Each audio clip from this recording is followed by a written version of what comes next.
Hello everybody, and thank you for joining me for another episode of the Un-Erasable Stories. In today's episode, we will be hearing from members of the Cherokee Nation. So let's get started.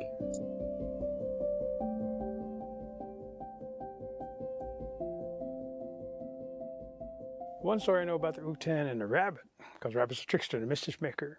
And I've actually told this story to some school kids from time to time. So rabbit was walking along the edge of the riverbank, and there's water serpents probably be inside those riverbanks, and they're half man, half snake. One of them comes out and grabs rabbit, holds him down, and says, "I'm hungry, I need to eat." Rabbit says, wait, you don't know who you're messing with. I'm strong, I'm tough, I could take you down.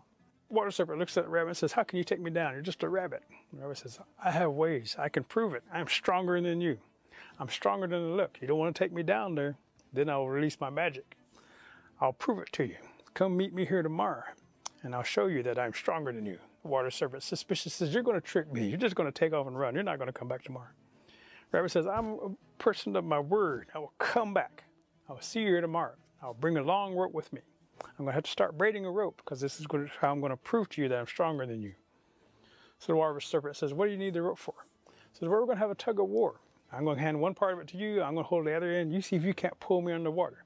If you cannot, you must let me go and never bother me again." Water serpent says, "Okay, go make your rope, but I want to see you here tomorrow. If I don't, next time I catch you, I'm just going to eat you." Water serpent goes back into the water. Rabbit goes up to a high mountain, starts to weave this large rope together. And the whole time Rabbit's weaving this large rope together, Rabbit's calling out, "Utan, Utan." And the winged serpent comes out of the clouds and flies down and says, "What do you want, Rabbit?"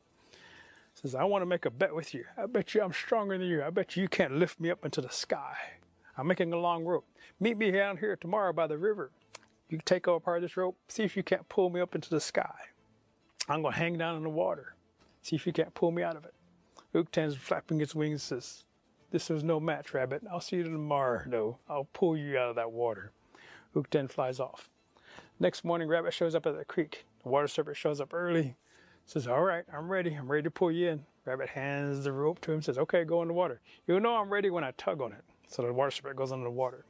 After the water serpent leaves, Utan comes out of the clouds and says, "I'm ready, Rabbit. Are you ready?" He says, "Yes, here, take this end of it. When you know I'm ready, when I tug on it, you'll start to pull. See if you can pull me out of the water." So the Utan says, "Okay, we'll see how strong you really are." Utan goes up into the clouds. Once they're both gone, Rabbit pulls and jerks on both ends and lets go of the rope. The rope goes back and forth over and over, and Rabbit just sitting on the side of the bank going, just watching as they go sit there and they're tugging and tugging and fighting and tugging and tugging and tugging. After a little while, the rope goes slack on both ends. Rabbit quickly runs up there, grabs the rope, and calls up, "Utan, are you done?" Utan comes out of the sky and says, "You're stronger than I thought. I will be wary of you." And Utan flies off. The minute Utan flies off, Rabbit sees that water serpent coming out of the water, swims over and says, "I didn't know you were that strong and tough." And the rabbit says, "We all are. You better be careful. Better not judge us by just how we look, okay? Because I'm stronger than I look." And so the water serpent says, "I will leave you alone." And the water serpent goes back into the water. And Rabbit from this day goes to the creek without any worry of the water serpent or the Utan ever bothering him again. OCO, Unagian Stawaton, Kohi, Dajayon Talagigan Tiniga Westi, Sovereignty. Aha, the Guk Tani Dasti. Aha, the Guk Tani Dasti. "OCO, Isil Dogwado, Jalagi Sawoni. Isil's my Cherokee name. Jalagi Sawoni is asking a question. Do you speak Cherokee? I hope most of you said, which means yes, but I'm pretty sure a lot of you said claw, which means no, okay? But at least we're trying to learn. Here's your story for today. At one time, a young woman went to go stay with her grandmother and her grandfather. Now, Grandma and Grandpa would help you when you're little, and this is what this woman was doing. She'd go there, she'd clean their house, she'd take care of the things, she'd be out there cooking, she'd be working in the garden. And one day while they're sitting there looking at that granddaughter, she begins to grow older and older as time goes on. And every year she goes and she takes care of her Grandma and Grandpa. That's what you're supposed to do. Grandma and Grandpa took care of you when you're little. You're walking along, you bump, you fall down, they pick you up, dust you off, let you go play some more. Grandma and Grandpa, they get older, they walk, fall down, you help them up, pick them up, dust them off, let them go off and do what they're doing. So it's kind of a circle of life thing. So as Cherokees, we're taught early on to respect and take care of our elders. So Grandma's been teaching that granddaughter how to weave baskets, and she makes one of the tightest baskets in the world. But even as tight as she can make it, it still leaks water. Even though they need water for that garden, she still has to get her granddaughter to say, come help me, I need water for the garden. Would you go to the river, bring us some water for the garden? So that granddaughter weaves a tightly woven basket, takes it to that creek, dips it in that water, comes back as fast as she can, because she knows the water's dripping out. When she gets back, she waters that garden. Day after day, year after year, goes and takes care of her grandma and grandpa. One day, that girl's out there in the field. She's become a young woman. While she's out there, grandpa's looking at grandmother and says, you know what? I don't know what we would do without that young girl. She always comes. She helps every year. It's amazing. We raised her right. Grandma says, yes, we did. But you know what? One day that girl's going to get married. And Grandpa says, oh, if she gets married, what are we going to do? We might lose her. And Grandma says, oh, we won't lose her. She'll get a young warrior. He'll be able to hunt. Maybe she'll even bring some food from his hunts. We might have bear meat and deer meat again. Grandpa says, oh, that sounds good. Granddaughter, are you dating anybody? The girl says, no, Grandpa, I'm just working. I'm just trying to take care of your fields. Love taking care of you and Grandma, but I'm just working. Don't have time right now to look for a husband. And Grandpa says, well, I'm kind of disappointed. I was looking forward to some deer meat maybe later on. So they sat there, and later on, they gather some food from that garden. They're cooking, and they go to sleep that night. Well, fall comes in. As the fall comes in, these warriors show up. There's two of them, an older one and a younger one. The younger one's sitting there learning the traits from this older one.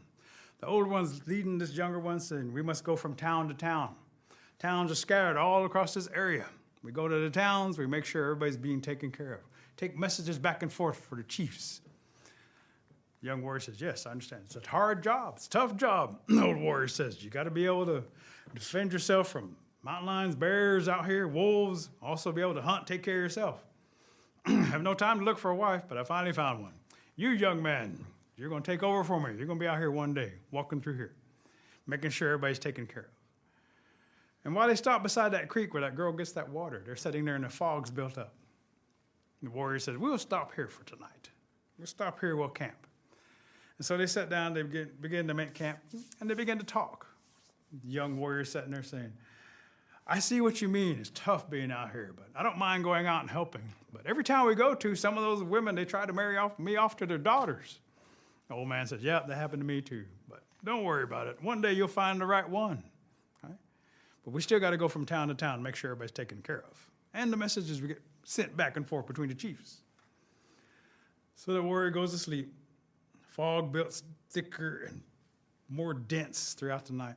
Next morning, Grandma comes out and says, whoa, it's so thick out here. Granddaughter, we need some more water for the garden. I know it's thick out there. You be careful. You watch out. Okay? There's bears out there and wolves. Granddaughter goes out, gets a tightly woven basket, goes to that creek. She makes her way down there. Now she's sitting there. She's looking for a spot to go out there and get that water. She happens to look up. The noise she's made is woken up the warriors. And they stand up and they're looking. But because they can't see each other, they're all trying to see what's going on across that fog. The older warrior's saying, there's something over there. I can't tell what it is. It's bent down kind of low. The young warrior grabs the weapon and says, what do you think it is? He says, I'm not sure. And while they're looking, the young woman's looking too. She's really, really still. And as she's watching, she's looking and she's staring. And as she's looking through the fog, she said, I wonder what that is. Grandma says it might be bears. And while she's sitting there holding that basket, the fog clears just for a second. The old warrior says, oh, I know what it is. It's a young girl. She's out here with a basket. Maybe she's getting some water. And the young warrior peeks up and looks and says, she's beautiful. I think I found my wife. Starts to wave. And as he's waving, the young girl stops and thinks, that is a little bear. There's a bear waving at me. I better just go home. And as she starts to walk off, she starts to leave. The young warrior says, she's leaving. I got to do something to get her attention. Starts to wave, starts to dance, starts to sit there. He begins to sing. And a mud dauber comes flying out and lands right beside him, begins to talk to him. And the mud dauber has brought some plants and leaves, says, here, I bring medicine for you. Your young man there, he seems to be sick. He's having some kind of fit. He's kind of rolling around on the ground. The warrior says, I think he's trying to dance. He's trying to impress that girl over there. And the mud dauber flies up and says, oh, I know that girl. She's a good girl. She comes here every other day. Sometimes she comes 3 or 4 times a week. Sometimes she comes out here and gets water. She takes care of her grandma and grandpa. They live on that area. I get mud from their gardens, too. And the warrior says, well, we need to go to the next town. But the young warrior says, but I love her. I think I found my wife. And so the old warrior is looking at that young man, and the mud dauber says, wait. I know about love. I can help that young warrior. I tell you what, I'm going to go over there and talk to that girl. I'll get her to fall in love with you. And the mud dauber takes off, flies over there. Gets right beside that girl, starts to buzz around her face. And as she's sitting there trying to get water, she's starting to swing at him. Finally, she puts the basket down and says, leave me alone. I'm trying to get water for Grandma and Grandpa. And that mud dauber just flies closer and closer. Finally, she's sitting there. She says, I've had it with you. She picks up a stick. I'm going to knock you out. I'm going to take you down, and starts to swing. Come here. You're mine. As he's swinging, she's dodging as fast as he can. All they can hear across the creek from the warrior and the young man sitting there watching is this. You're mine. I'll get you. You're mine. Come back here. Young warrior turns and looks at the old warrior and says, that mud dauber's love magic is powerful. She's chasing him. She wants him. And so the old warrior says, yeah, I didn't know a mud dauber had that much power. The mud dauber comes flying back a little while later and says, well, she loves me, but I don't have time to get married. I'm too young anyway. And the old warrior says, well, what happened? Well, she got my house, and she threw it in the fire pit, and she burned it. She thought that would get rid of me, but I can make another house tomorrow. I'll see y'all later. And the mud dauber flies off. The old warrior says, come on, we got to go to the next town. And they leave. As they leave, the young warrior looks around and marks the spot where he saw that girl, so he'd remember. A few hours later, here comes that woman again. The clouds lifted up, but this time she has Grandma and Grandpa, and they both have sticks. And she's telling her grandmother, right here, that mud dauber flew around my face, right here. Got in my face, got on my hair. I couldn't get it. I threw his house in the fire pit. I burned it. Maybe he's gone now. Grandma looks at granddaughter and says, well, maybe it is gone. Let's make sure that house is gone too. Grandma takes that stick inside that fire pit, ashes, and begins to stir it. The mud dauber's house rolls out now, hard like a rock. Grandma picks it up and looks at it and says, I need clay. Go get me clay like this mud dauber's house. The grandma sister watches as the granddaughter gathers some clay from the riverbanks and creeks and brings it to Grandma. Grandma shows that granddaughter how to make the very first Cherokee pot. And when they wait, she says, you use fire to burn this? And the granddaughter says, yes. They wait for it to dry. And when it dries, just like that mud dauber's house, they get it and they put it inside that fire and they burn it. And this is where we got our pottery. We got it from a mud dauber, a young woman who'd always go out there and help her grandma and her grandfather. And once she learned how to make her pots, and her pots became well known around the area, she finally found love. And guess who she found? She found that warrior who came back looking for her. There's your story. Wado, just get down. One Shirt Day is important to me because it represents the loss of identity and culture that made every Native American unique. To me, Orange Shirt Day means every child matters. To me, Orange Shirt Day is important because it's honoring those who were stripped of their identity. Orange Shirt Day is important because we are remembering all of the students who were forced to not speak their language. Orange Shirt Day is important to me because we are recognizing the tragedies that occurred for our ancestors and all tribal members that had to attend residential boarding schools throughout America. Orange Shirt Day means to me honoring the lives lost and the children who did not make it home from the boarding schools. What Orange Shirt Day means to me is remembering all of the residential Native kids that were taken and never returned home. It's important to me because we are remembering and honoring all of our relatives and ancestors that were forced to put in boarding schools and were ripped of their cultures and languages. Orange Shirt Day matters to me because we're remembering all the history and culture that we lost in boarding schools.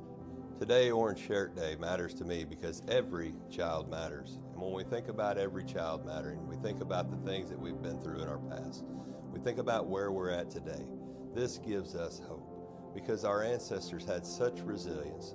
They had such a mindset that kept them moving forward. Today, let's all rest on these things, those survivors that made it, those individuals that did not make it, all of those collective individuals. They make us move forward each and every day, not just with hope, but with opportunity that the future lies ahead for Native Americans. Oceanagad, Uwahat Dawadon, Kohi Ig, Dajaye Yoha, Niga Westi. I am learning Cherokee Jaligi Gunt. Jaligi Gawanis Degadel Kwa. Jaligi Gawani Histi Degadel Lo Kwa. Wadon. Oceanagad, Uwahat Dawadon. Kohi Ig, Dajayoha, Nigawisti. I am indigenous Jalagigant. Jiyawiya. Ji-ya-we-ya. Wadam. I would hear stories growing up from my Navajo father, and I'd hear other stories from my uncles, Cherokee ancestry. And from time to time, they would bring up funny stories, animal stories. I particularly like the animal stories. The Ukthan is what we're going to talk about today.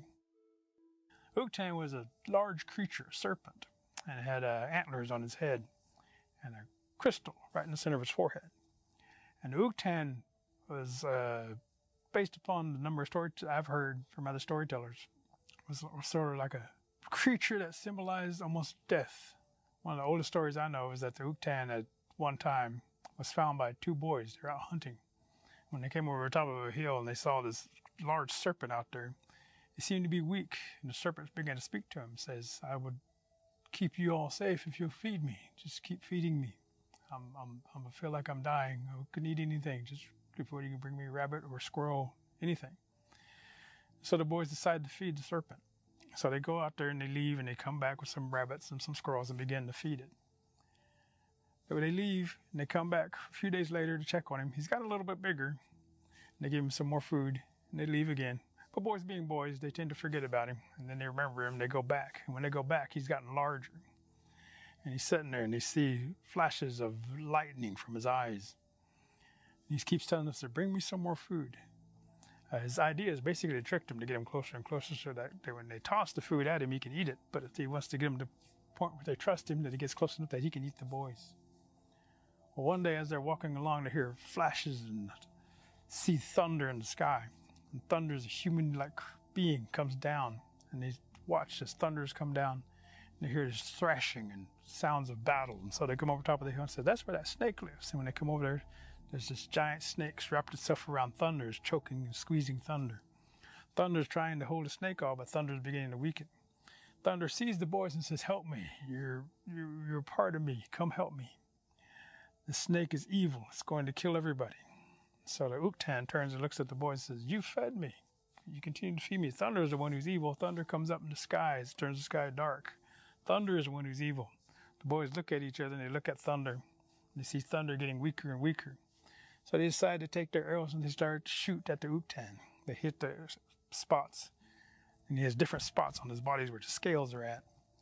And as they're shooting the arrows, they begin to weaken the Ukthan. The Ukthan's eyes are flashing. Thunder begins to get a little bit more strength, starts to crawl back out. And then Thunder says, "It's the seventh spot. You got to hit the seventh spot." So they aim with their bows and arrows and hit the seventh spot. And they take care of the Ukthan. The Ukthan falls over and dies. Thunder comes out and tells the boy, says, He's gone, but his spirit's still coming out. So it's going to come out as smoke and try to chase you. Don't breathe in the smoke. You're going to have to set fires, at least 7 fires away from him. So the two boys run off and set fires. And so Thunder's trying to keep the smoke away from the boys. And as the fires are lit, every time the smoke gets close to it, it begins to weaken and weaken. Finally, they've lit the 7th fire and smoke dissipates. Thunder goes to the boys and says, "Thank you for saving my life. We are part of each other. You will hear me in the sky from time to time. When you hear me in the sky, don't worry. I am here as your part of helping you, because rain and thunder are one, and we use water as well." And what I mean by that is that Cherokees have been known to go to water from time to time for healing purposes. And that is a story that I've heard from about the Ukthan and the two boys and Thunder.